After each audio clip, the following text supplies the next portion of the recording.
denominators. All right, give Kia a hand. All right. So some of this is a little bit of a review because we already talked about getting like denominators, but from the vocab section, we see that we have common denominator. It is a what? What is a common denominator? Everyone? A must. A must.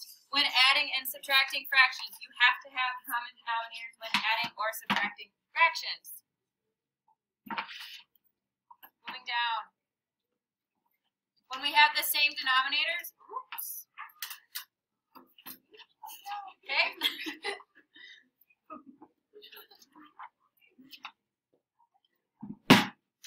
All right, when adding or subtracting fractions and they have the same denominator, do you have to do anything with it? Can you just subtract or add the top number, the numerator?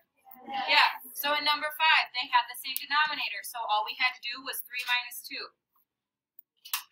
If they don't have the same denominator, what is the first thing that we do? Ayuk? Find a common multiple. Find the common multiple. So down here, 8 was a common multiple. Then what do? What's the next step? Once we find the common multiple, we do what?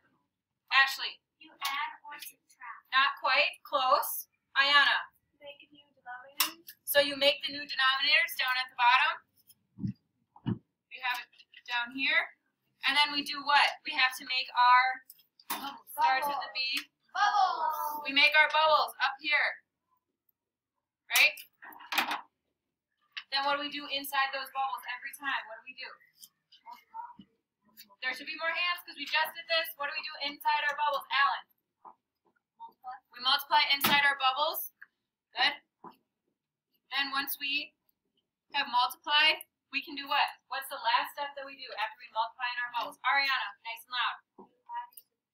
You add or subtract, and then you can get your final answer. What if it's like an improper fraction? What do we have to do? Is that done? Are we done? No. What do we have to do? Cece? You have to turn it into a mixed number. Right, by doing what? By dividing. Good. Any other questions, comments, concerns, anything? All right, yeah, I don't know what he's saying. I'll figure it out.